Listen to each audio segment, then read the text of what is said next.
Bom dia, meus amados, a graça e a paz do Senhor. Hoje vamos estudar o Evangelho segundo João, capítulo 1, verso 14, que diz: Aquele que é a palavra tornou-se carne e viveu entre nós. Vimos a sua glória, glória como do unigênito vindo do Pai, cheio de graça e de verdade. Bom, queridos, nós chegamos aqui no momento em que o verbo, ou a palavra, o logos, ele se torna carne. Aquele que foi o criador de todo o universo, aquele que fazia parte da Santíssima Trindade, ele então entra na história humana como um ser humano comum, como um ser humano mais simples e normal possível. Veja que interessante, né, queridos? Deus decidiu entrar na história humana para se manifestar. Muitas vezes as pessoas perguntam, mas por que Deus não se mostra? Bom, ele se mostra das mais diversas formas, mas ele se manifestou aqui de uma forma impressionante, entrando na história humana, se tornando um ser humano normal e passando diversos anos aqui conosco para deixar a sua mensagem, para nos ensinar plenamente quem Deus é, como ele pensa, como ele age, né? Por isso que Jesus é o Logos, ele é o verbo de Deus, ele é a manifestação de Deus, ele é a lógica de Deus. Essa palavra lógica vem da palavra Logos, né? Então Jesus é o pensar de Deus, a forma de Deus agir. E como se deu nessa entrada de Deus na história humana? Nós sabemos que uma virgem chamada Maria, ela ficou grávida por uma ação da presença de Deus sobre ela, né? Deus, que é o criador de todo o universo, obviamente, ele consegue facilmente engravidar uma pessoa e colocar ali em Maria essa nova forma que foi Jesus, e ela então se achou grávida. E isso foi um dos grandes sinais previstos no Antigo Testamento, que identificaria o Messias. Está lá no livro de Isaías, que diz que Deus dizendo que daria um grande sinal, e esse sinal é que a virgem conceberá e dará à luz um filho. E esse filho seria Deus conosco. Seria Deus conosco.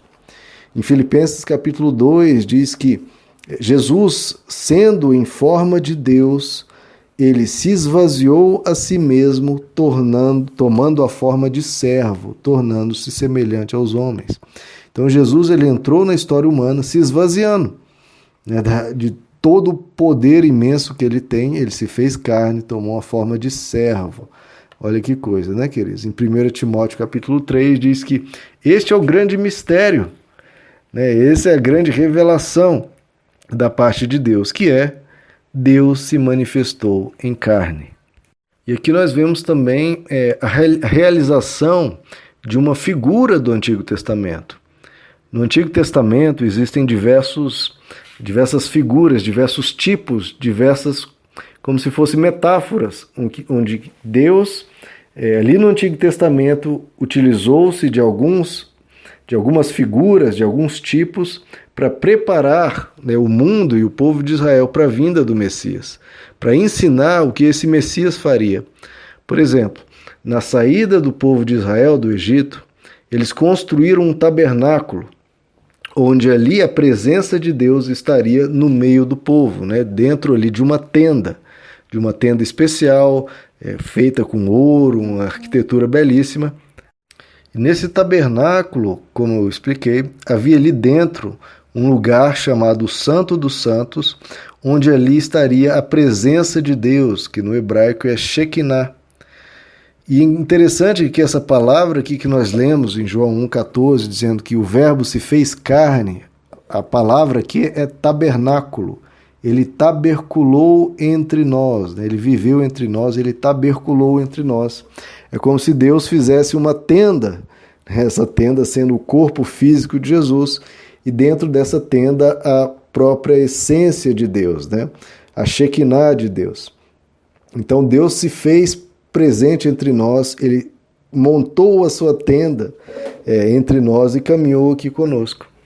E se fazendo carne, Jesus pôde chamar todos nós de irmãos. porque ele reduziu essa distância imensamente entre Deus e nós, ele se fazendo carne. Ele estava como eu e você, né, com todas as nossas dificuldades e restrições, né, em relação a ter fome, em relação a ter sede, em relação a ter cansaço, em relação a ter que se limpar e tomar banho, etc. Jesus teve todas as questões físicas que nós temos, ele também passou. E é por isso que lá em Hebreus 2 ele diz que Jesus não se envergonha de nos chamar irmãos, porque ele passou por tudo que nós passamos.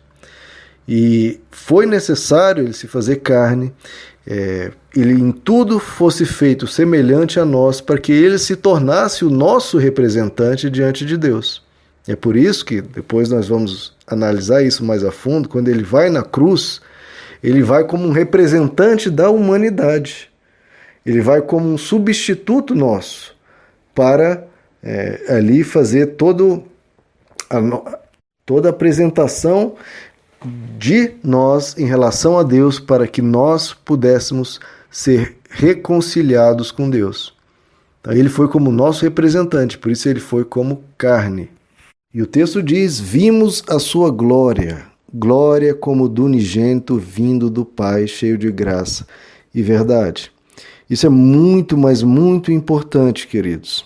Porque, veja, a fé cristã, prestem atenção, a fé cristã não é meramente baseada num ensino especial, ou num raciocínio filosófico, ou no sentimento que alguém teve, ou então numa revelação que alguém recebeu. Não, eu acho que Deus é assim, eu acho que Deus pensa assim, eu acho que o futuro será assim. Não, queridos, a fé cristã se baseia em um fato histórico, em algo que as pessoas viram acontecer na frente delas, que elas foram testemunhas oculares. Então veja, não é baseado no que alguém pensou, no que alguém sentiu. Não, queridos, foi algo que foi visto. Por isso que está escrito aqui: nós vimos a glória deles. E esse foi o grande papel dos apóstolos, dos discípulos, foi anunciar o que eles viram. Olha, Jesus fez isso, Jesus fez aquilo. Por isso que nós vemos aqui no Evangelho sendo dito o que Jesus fazia. E essa glória foi vista em diversos momentos. Um deles, por exemplo, é no Monte da Transfiguração, quando Jesus foi despido brevemente da sua humanidade e se mostrou com toda a sua glória, com todo o seu resplendor. E Pedro, Tiago e João viram a glória de Deus na pessoa de Jesus Cristo, e o rosto de Jesus resplandeceu como o sol, e as vestes dele imediatamente ficaram brancas como a luz. Então eles viram a glória de Deus. Lá em João capítulo 2, verso 11, que nós ainda vamos estudar mais a fundo, diz que Jesus deu início aos seus sinais em Caná da Galileia e manifestou a sua glória, e os seus discípulos creram nele.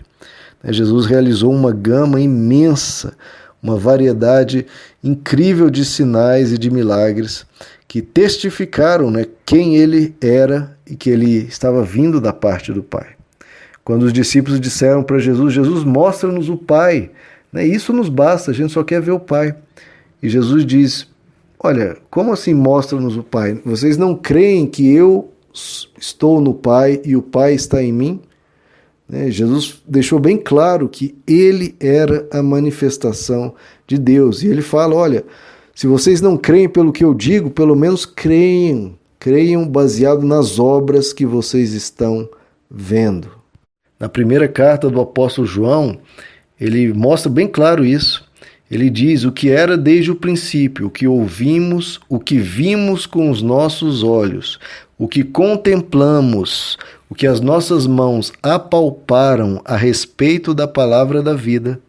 Pois a vida foi manifestada, e nós a temos visto, e dela testificamos e vos anunciamos a vida eterna que estava com o Pai e a nós foi manifestada. Então ele está dizendo que a vida, aquele que é a vida, estava com o Pai e foi manifestada a todos nós. E nós vimos, apalpamos, contemplamos. O apóstolo Pedro, por exemplo, ele deixa bem claro para todos os que ele ensinava. Ele fala lá em 2 Pedro 1,16.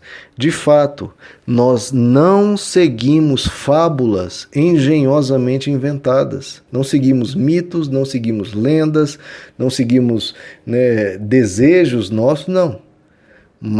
Quando lhes falamos a respeito do poder e da vinda do nosso Senhor Jesus Cristo. Pelo contrário, nós fomos testemunhas oculares da sua majestade. Ele recebeu honra e glória da parte de Deus Pai, quando da suprema glória lhe foi dirigida a voz que disse: Este é o meu Filho amado em quem me agrado. Nós mesmos ouvimos essa voz vinda do céu quando estávamos com ele no Monte Santo. Então é importante deixar claro, queridos, que isso não se trata de lenda, de desejo, de vontade, ou de um raciocínio, ou de um ensino. Não, foi um fato que eles viram, e viram de tal forma, com tamanha grandiosidade, que eles não puderam negar. Por mais que a mente deles tivesse dificuldades de entender o que estava acontecendo, eles falaram, não, isso não tem como ser negado. Eles ficavam tão maravilhados que falavam para Jesus, afasta-te de nós, porque nós somos pecadores. Mas tudo aquilo foi necessário e os discípulos entenderam quem era Jesus a partir do que eles viram. Eles viram alguém cheio de graça, cheio de verdade, eles viram a glória dele. E esses fatos foram tão marcantes, tão fortes, que eles deram a sua vida por Jesus, pelo Evangelho, sem pensar duas vezes, porque eles viram a verdade e não podiam negar mais na vida deles. Eles sabiam que teriam a vida eterna, sabiam que seriam ressuscitados no último dia, e por isso enfrentaram a morte. Porque eles não temiam, queridos. Diante do que eles viram, não tinham mais como temer, não tinham mais como negar. Então eles foram à frente, anunciaram o Evangelho a todas as nações e foram mortos. Primeiro porque não estavam ensinando uma mentira, porque ninguém morre por uma mentira. Ninguém deixa todos os seus bens serem confiscados, o seu conforto perdido e ainda ser mortos por uma mentira. Não, eles enfrentaram tudo isso porque sabiam que era verdade e mais, sabiam que estavam seguindo ao próprio Deus e sabiam que tinham a vida eterna lhes esperando. E todos eles estão lá. E eles dizem aqui para nós, foi vista essa glória. Nós vimos que foi Deus que se manifestou. Não foi um mero homem, não foi um mero sábio, meramente um mestre. Não, foi o próprio Deus. E nós vimos, não ouvimos falar, não, nós vimos diante de nós essa majestade e ela não pode ser negada. Amém, meus amados? Então, saiba que você está seguindo um fato. Não é um ensino, um raciocínio belo, não. Foi um fato histórico que, claro, a partir dali há muito ensino, há muita sabedoria, mas baseado num fato, que Deus se fez carne e viveu entre nós. Meus amados, que Deus lhes abençoe. A graça e a paz do Senhor.